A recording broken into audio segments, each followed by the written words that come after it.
Hello, welcome to your next installment of the Pose Master Classes. We are working on a series of Pose Mastery classes, kind of like what I said, where we have a bunch of different poses that are leading up to a peak pose. And you'll find that some of the peak poses look a little bit, challenging, maybe kind of different than I normally teach, maybe outside of the basic, the feeling like, no matter what we do, we can do this pose. Everyone's going to be successful. They might be a little bit more challenging. That doesn't mean you cannot do the practice. What that means is that is a pose that all the other poses are designed to help you do well. So if that is a pose that you want to do, that has been like a goal for you to try, then this masterclass is going to get you there. However, if you're here to just kind of see what it's all about, see how to get in and out of the pose effectively, or maybe as a yoga teacher, you're wanting to teach this pose, then, this practice, there is something for everyone in the practice, even if it's not the peak pose. And today we are working on Wild Thing. This is traditionally a flipped pose, like you go into it out of another pose. You'll see what I mean as we go. And I'll be teaching it in two different ways. One a little bit more stable than the other one, right? You don't have as much flipping of a feeling. And then the other one a little bit more challenging, but also the way that it's taught quite a bit. If you've ever heard of people say flipping your dog, like flipping downward facing dog, it's flipping it into the pose Wild Thing. So that being said, let's warm up the body. Make sure I give you guys a 30-minute workout. That's really important to me that I stick to that promise. I know that we are all going all the time. We're going to start on all fours today. So let's get down onto all fours, inhaling and exhaling for cat and cow. So dropping our belly, gazing forward as we inhale, exhale, rounding the belly, chin to chest, inhaling and exhaling.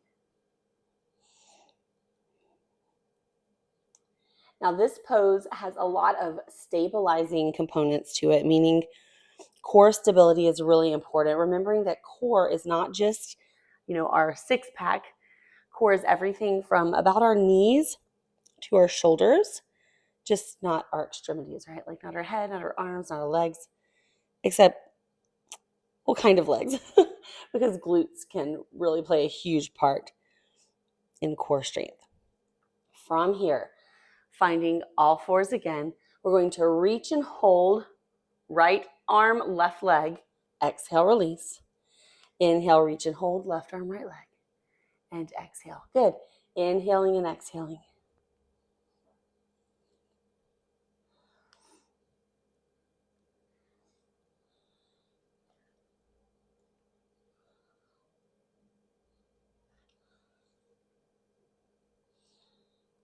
Right, holding here. Let's go ahead and sit back for a second. Rolling the shoulders back, sitting up into a hero's pose with the toes tucked under, opening the chest. We're just going to reach the arms back, leaning back. Maybe you just come onto fingertips. Maybe you hold hands onto waist, rolling the shoulders back. Maybe you put your hands in your back pocket to roll the shoulders, or maybe you put your hands down on the mat, fingertips facing forward, lifting the chest. Welcoming into this chest expansive position.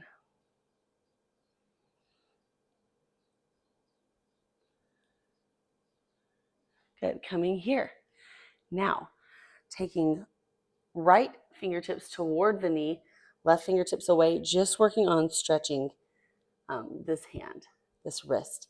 There's a lot of movement done while supporting on the arm.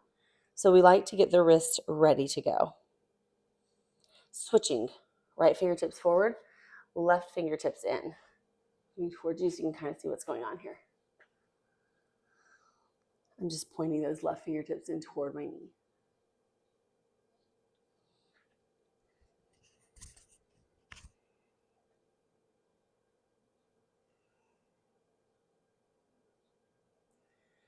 Awesome.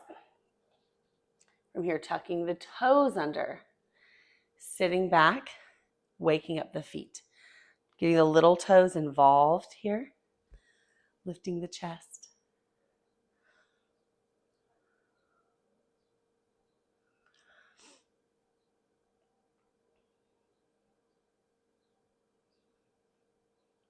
Nicely done. Now, let's move into a seated, sure did say that, seated posture. Except we're going to go into a mermaid sit. Mermaid sit. So I have one leg forward and one leg back. Notice I didn't tuck this knee back. It's kind of open here. You can see my leg. And I'm sitting tall, trying to sit down through both sides of the bottom. Now, if you're really leaned over, like this is just, the flexibility here is not having it today, then just extend this leg out. So you have one leg in, one leg out. Everything works in this same position. Okay? In fact, I'll show you some of the stuff in this position. So out or behind, starting with just a lateral bend. So we tap our hand and reach. Inhale, exhale, lateral bend the other way, and reach. Now let me show you something when we go. First we go toward that leg that's out or behind. Then we go away. The tendency is to lean and lift this hip, right? What I want you to think of is someone's holding your hips down to the ground, or you're buried and stand up to your hips, or you're glued to the mat. I don't know. People say all kinds of different things. But you're pushed in here. Hand comes down. Keep the pressure into that hip. Then the elbow leans. So you'll feel actually a better stretch in the side of the body. It's not just about reaching the ground or reaching far. It's about opening up the side of the body. A few more times back and forth.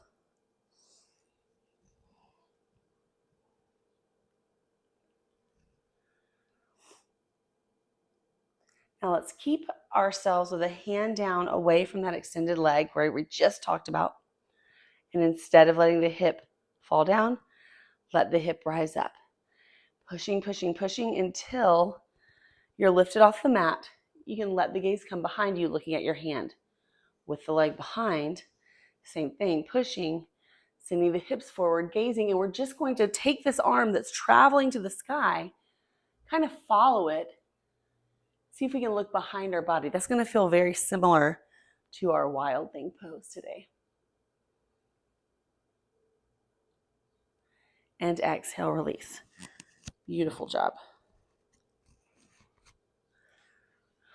Bring our legs in, feet flat, hands behind us, and we're just going to let the knees rock side to side.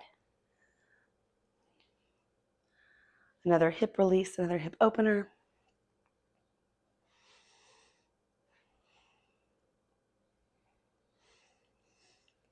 And then take the legs to the other side. Behind or extended, your choice.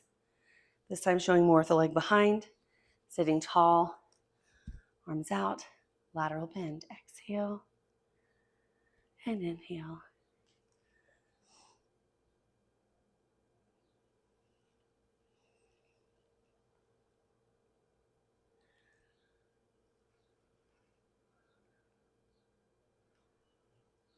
Really thinking about those hips pressing into the mat, especially when we're moving away from that leg that's tucked behind. Push, push, push the hip. Good. One more both ways. Then we get to this side, plant and lift, pressing, reaching, trying to look behind us.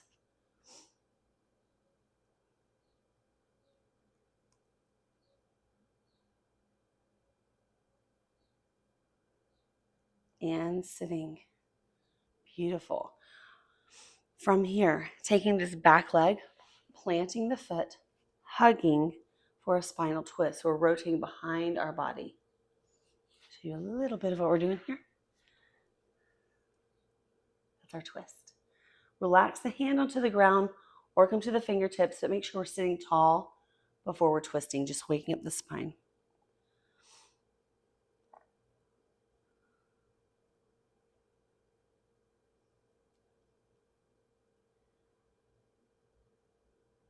Let's switch legs. Sitting tall, rotating, deep stretch for the spine.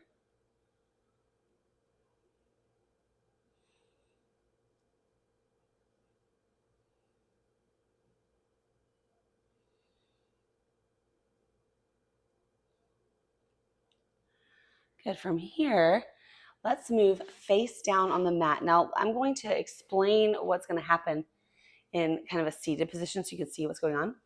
We're going to have our forehead touching the ground. Then our arms are going to be here by our side. With the forehead down, we're going to reach up and pull back. Reach up and pull back just to wake up our shoulders and our upper back. Now, if you want to watch first and then join, that's fine. Please don't try to watch and do because it gets funky for the neck. So if the mic gets weird, I apologize, but that's why I explained it with my head up. When you're on the ground, make sure you engage the lower body by pushing the toes into the mat, the tops of the toes, not the bottoms, right? Like the shoelace position. Lifting the knees off and squeezing the bottom, and it just stays like that. If you ever had any lower back issues doing back extension, it's probably because you didn't set up the lower body like that, and you're not engaging the muscles to support the spine. So it hurts. So your discs are like not fully supported, right? That little place in between the discs is not allowed to do what it's supposed to do because the muscles are relaxed. Anyway, a little bit of a tangent, but trust me. So set up and begin. Again, it's going to probably be muffled and weird, so I'm not going to talk too much. But reach and pull.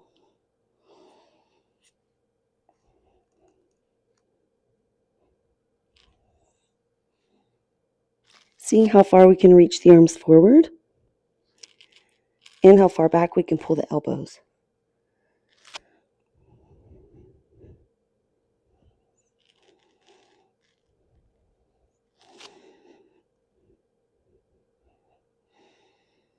Good. Pressing our hands in, up and back to child's pose. Any variation of child's pose is fine. We're going to work through the half salutation. So all that means is we're going to be doing the part of the sun salutation that doesn't involve the forward bend and the standing up. We're just going to stay close to the mat. We'll start and then we'll build. You don't have to build with us. I'll always say if you want to, and you can decide, you can even try it and then say, oh, not for me today. So just listen to your body, but don't be afraid to challenge yourself a little bit as we go through here. When you're ready, knees down plank. So hands out, wide hands, starfish hands. We have a engaged bottom. We have a long spine. So we're not way up here, but we're also not sagging through here. Engage bottom, long spine. When we're ready, knees, chest, chin. So with the elbows glued into your side, knees are down, chest is going to touch down, but not the hips, and the chin. And then we drop our hips. Press the tops of our toes in, slide our elbows forward, lifting into Sphinx. Shoulders back and down, head lifted. Kind of an option that we don't usually talk about for Cobra or upward facing dog is the Sphinx position where the support is on your elbows and you can focus on engaging the lower body. When you're ready, hands by your side, pushing up with a long spine and back to child's pose. First things first, child's pose can become downward facing dog. Hands down, feet down, long spine, lengthening into the pose. From here, let's walk the dog. So one knee bends, then the other knee.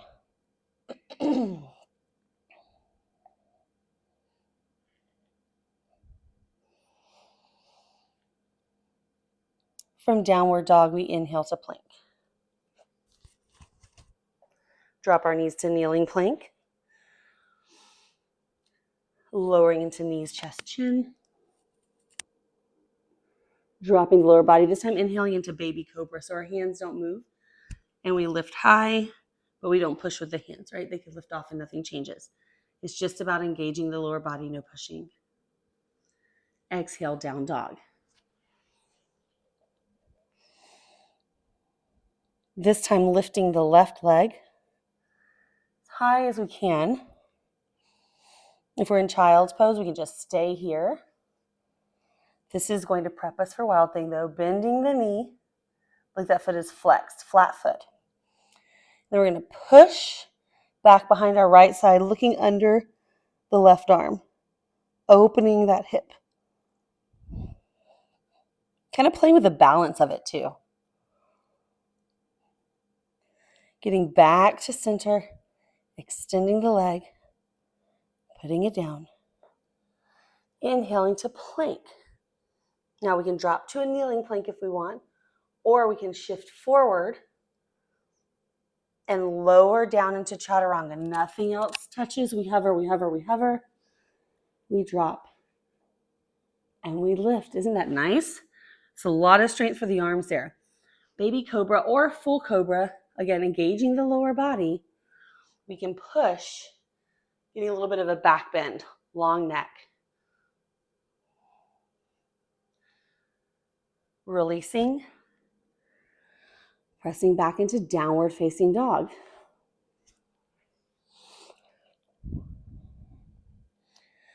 From here, lifting our right leg.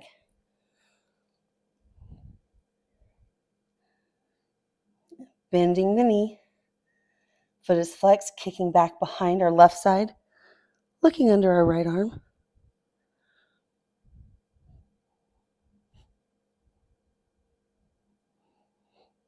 Arm extends.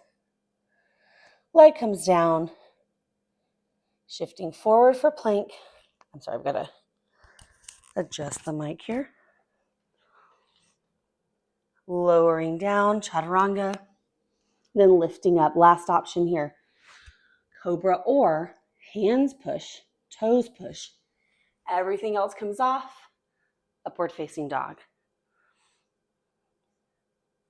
And exhale, down, child's pose. Everybody child's pose.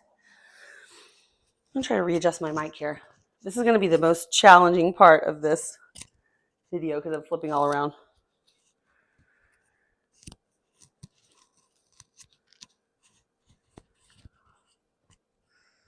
My apologies if the sound got weird. That should hold it. All right, from child's pose, we're going to find plank first. Now, if you want to be kneeling, you can. Ew, that didn't work at all.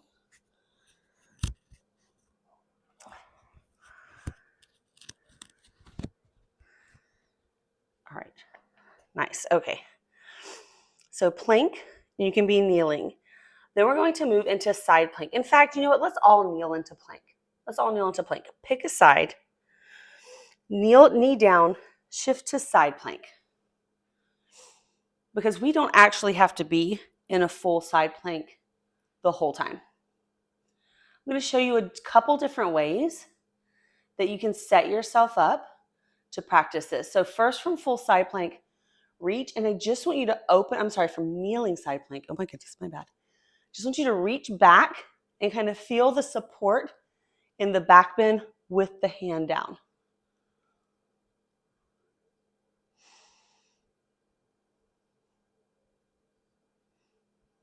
And then back to center.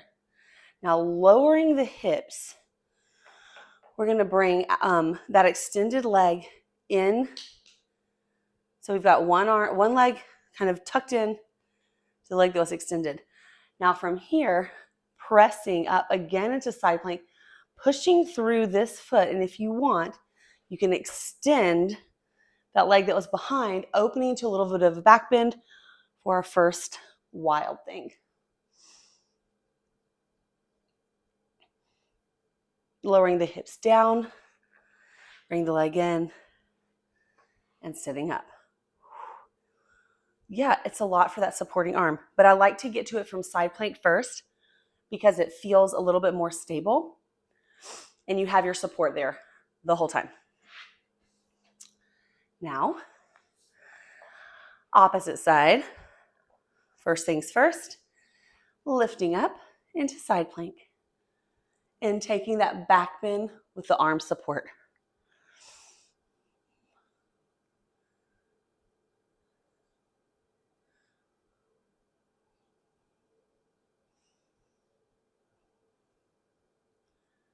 And coming back in, lowering the hips.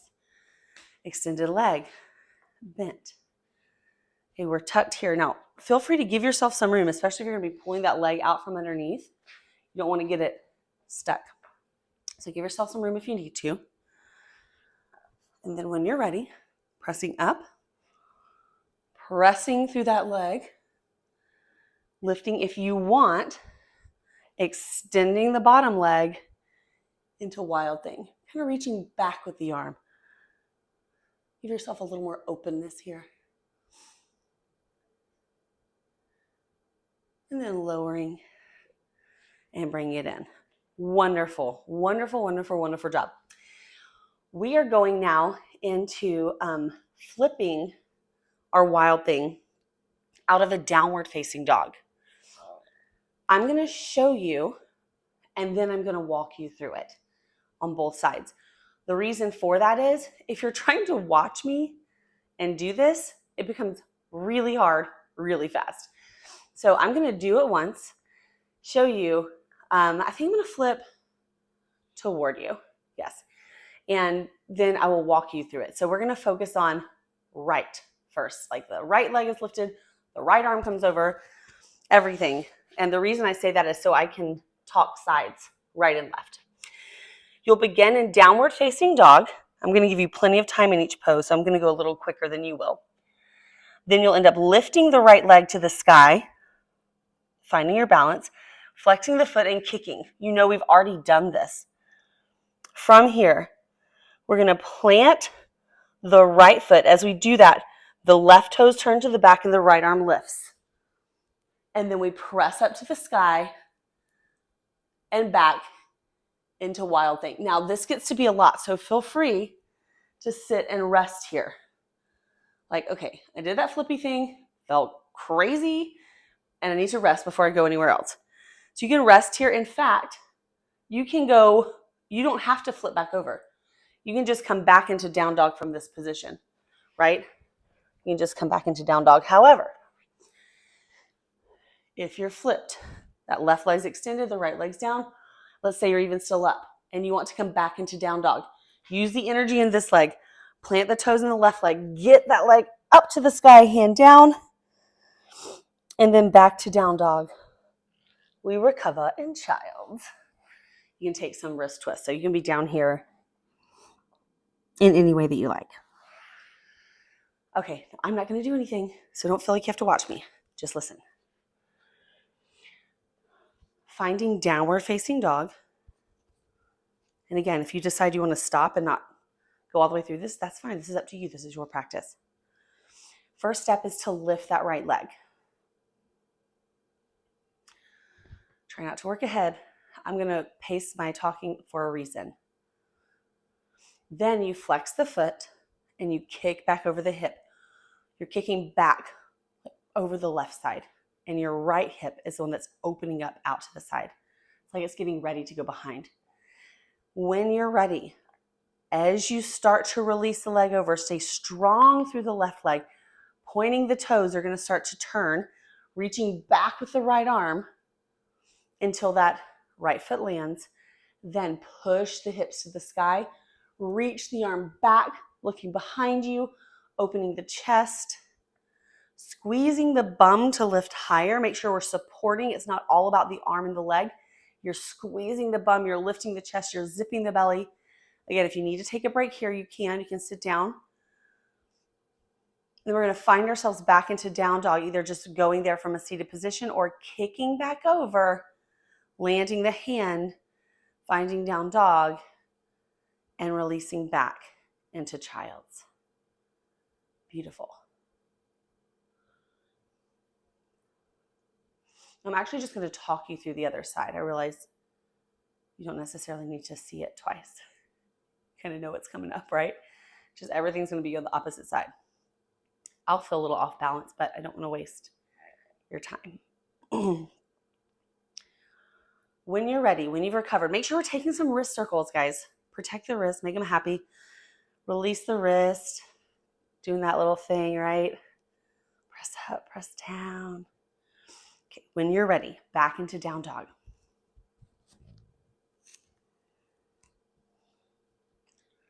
This time it's the left leg that lifts. This is a really cruddy time to mention it, but did you make sure that your surroundings are free? Did somebody land on like a coffee table or kick their water bottle? Probably someone did. You just want to make sure you can flip without hitting something. Okay, since I should have said that 5 minutes ago. When we're ready, press that left foot back. We're going to start to turn. This time the right leg is extended and toes are pointed. We land on our left leg. We reach our left arm back. Think about all that engagement that I talked about last time. The belly is zipped. The bottom is squeezed. We're pushing through the foot, especially that left foot. Lifting. It's like we're lifting off of that arm that's up. If you need to take a break, if you need to sit down, now's the time to do it. Keep the reach. Breathing for 2 and 1. And then we're going to come back over, either just getting there from a seated position or flipping your leg over, landing in down dog, finding down dog, and releasing to child's pose. Congratulations, you flipped into wild thing, you flipped your dog. And if you didn't quite go there today, no big deal, because you know how to do it. You know how to get there. Perfect. Let's do a couple counter poses. This means everything that we just did. Let's do things that put our body in the opposite position so that we leave feeling balanced. Sitting as tall as we can, then shifting our body forward. Think about belly button to thigh. We might not come down very far, but we're thinking about a forward bend. This doesn't have to be laying over your legs. It might be, but it could just be pulling yourself more and more into a fold and half.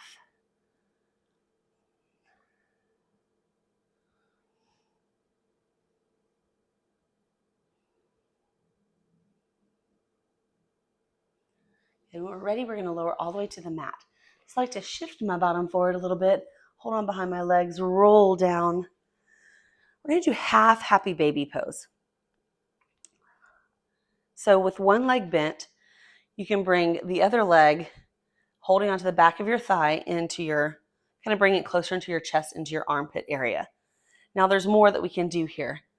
We can also grab the tops of the foot, like walk the hand over and pull the foot down toward our armpit, or what I like to do, peace sign fingers, right? Like peace sign fingers, tucking them right in between the big and the second toe. And then hook them around that big toe, pull here. That's just my favorite one. Half happy baby, because typically we do this with both legs at one time. And I like to do it one at a time to help you focus. I mean, I do it with both legs too, but every now and then I like to go one leg at a time to help us focus on imprinting our spine into the mat. Because often we do both legs, the tailbone flips up off the mat. So think about pushing the tailbone into the mat, pushing all the way, like all the body, pushing the shoulders into the mat, pushing the head into the mat a little bit, like really focusing on the back of the body. And then releasing. Nice. Whoa, this side of the body, like it feels lighter and longer than the other side. Oh, that's so nice. When we're ready, anything, however we want to hold on to this foot, it can be back of the thigh, it can be over the top of the foot, or it can be the peace sign fingers right here at the big toe, pulling the knee down into the armpit. Kind of start by just letting the hip open, because that's the first thing that talks to us in this pose. Once we're done with kind of hearing the hip, like, okay, we're here. Then we think about the back of the body. Push the tailbone in, push the hips in, the back of the ribs in, the shoulders in, the head in. Push as much as you can. Think about engaging through the back body. And then release. Oh, feels so good. Everything is so much lighter. If you have any kind of back pain, working through that pose, just that half happy baby pose, so nice. Helps open up, it helps release neck pain, back pain, just lengthening everything. Remembering those windshield wipers that we did seated, let's do it lying too. Take the feet about as wide as the mat. Hands can just come by your side as you windshield wiper the legs back and forth. Oddly enough, this is one of my favorite things to do in a yoga class. I just love it. Something about putting my hips into a motion that I don't normally do. Like if you think about what's happening at the hip joint and the femur, how often do we do this motion? We really don't. We get kind of stuck, especially if we're doing a lot of walking, running, cycling, swimming. Well, maybe not swimming if you're doing different strokes, but that kind of forward path movement. and our hips just don't get a lot of love in anything besides front and back. So this really helps wake up all those little places in our hips that need it. Good. And to finish off, let's bring our knees to our chest. From here, let's try to touch our forehead to our knees a couple times. Touch, really curl. Actually, we'll just do this one time, but for a while, we're going to curl into the tightest ball that we can.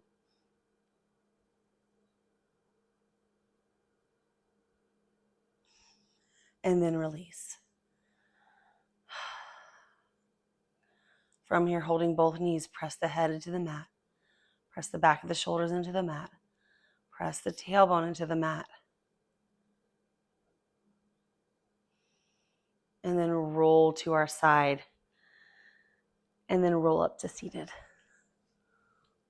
Very nice. Well, my friends, that was Wild Thing. I hope you at least got to attempt some of these poses.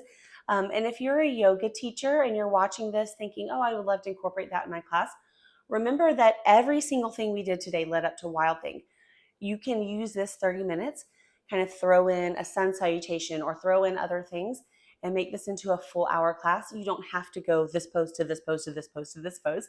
You could even throw in a few other things between the side plank variation of Wild Thing and flipping your dog. So I hope you enjoyed this. This is one of my favorite poses to do and teach because once you master it, it's one of those that looks very almost glamorous, right? Like, and it feels very expansive and powerful, but to get there is really easier than it looks. And the progressions are simpler than it looks. So if you keep working at it and it's within your body's ability to do, right, you can get there. You really can. You just have to overcome some things like fear and self-doubt. To be honest, it's a very highly emotion-driven pose. So thank you so much for practicing with me, and I'll see you next time.